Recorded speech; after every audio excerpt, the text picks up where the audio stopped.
లాంటి కాంపిటేటివ్ ఎగ్జామ్స్లో ఇప్పుడు మెయిన్స్ సీజన్ నడుస్తోంది. మెయిన్స్ రైటింగ్లో ముఖ్యంగా నేను అబ్జర్వ్ చేసిన పాయింట్స్ చెప్తాను. మెయిన్స్ ఎగ్జామ్ వరకు అసలు మెయిన్స్ క్వశ్చన్స్ చూడకుండా సరిగ్గా చూసినా సరే దానికి ఆన్సర్స్ ఎలా రాయాలో ప్రాక్టీస్ చేయకుండా డైరెక్ట్గా మెయిన్స్కి వెళ్ళే వాళ్ళు సగం మంది పైన ఉన్నారు. ఇది ఇలా ఉంటే ఇంకొక అంశం, క్వశ్చన్కి సంబంధించి ప్రాపర్గా స్ట్రక్చర్ చేయటం, రైటింగ్ ప్రాక్టీస్ ప్రాపర్గా చేయటం, దాంతోపాటు క్వశ్చన్కి కావాల్సిన కంటెంట్ లేని వాళ్ళు ఇంకా కొంతమంది ఉన్నారు. ఇమీడియట్గా ఎవరైతే 2022, 2023లో సివిల్స్ ప్లాన్ చేస్తున్నారో మెయిన్స్ క్వశ్చన్స్ చూసి దాని కంటెంట్ డెవలప్మెంట్ మీద ప్రత్యేకమైన దృష్టి పెట్టండి.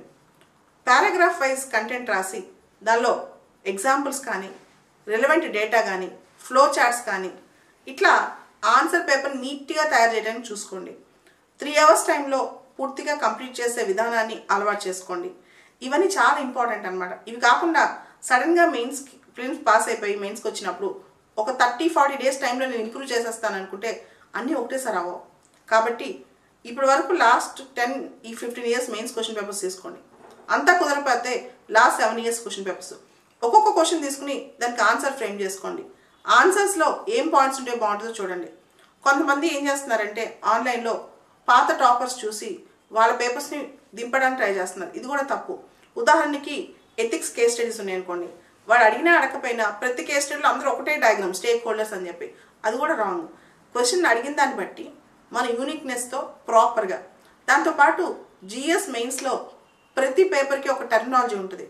టెర్మినాలజీ లేకుండా జనరల్గా మామూలుగా ఒక మూకీ బాణీలో అందరూ రాసేస్తున్నారు. అలా కాకుండా ఎకానమీ రాస్తుంటే దానికి సంబంధించిన టెర్మినాలజీ, ఎథిక్స్ రాస్తుంటే దానికి సంబంధించిన టెర్మినాలజీ, పాలిటీ రాస్తుంటే ఆర్టికల్స్, కేస్ స్టడీస్, ముఖ్యంగా సుప్రీంకోర్టు జడ్జిమెంట్స్, కేస్ లాస్, తర్వాత మీరు హిస్టరీ రాస్తుంటే హిస్టరీకి సంబంధించిన టెర్మినాలజీ, వీటితో రాస్తే కనుక ఇంకొంత ఎఫెక్టివ్ ఆన్సర్స్ ఉంటాయి.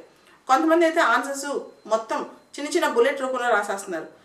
అవసరం అయితే టైం లేకపోతే అలా రాయాలి, కానీ ప్రతి ఆన్సర్ అలా రాస్తే మార్క్స్ తగ్గే ప్రమాదం ఉంది. ఇంటరాక్షన్స్, కంక్లూజన్స్ ఇప్పటి నుంచే ప్లాన్ చేసుకోండి. ఈ మధ్యకాలంలో మెయిన్స్లో ఏం చేస్తారంటే ఇంటరాక్షన్ బాగుంటే కంక్లూజన్ బాగుండట్లేదు. ఇంటరాక్షన్స్, కంక్లూజన్స్ ఎక్కడి నుంచి తీసుకోవాలంటే అట్లీస్ట్ మన న్యూస్ పేపర్ రీడింగ్ బాగున్నా ఆ న్యూస్ పేపర్ నుంచి కూడా కొన్ని స్టేట్మెంట్స్ మనం తీసుకోవచ్చు అనమాట.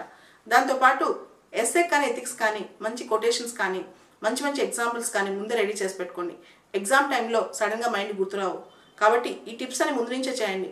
మీరు ఎప్పుడైతే ప్రిలిమ్స్ ఎగ్జామ్ ఇద్దాం అనుకుంటారో 1 year ముందు నుంచి ఇది ప్రాక్టీస్ చేస్తే ప్రిలిమ్స్ పాస్ అయితే మెయిన్స్కి వెళ్ళినప్పుడు సడన్గా మనం మెయిన్స్ క్వశ్చన్ పేపర్ చూసి షాక్ తినే సందర్భం రాదు.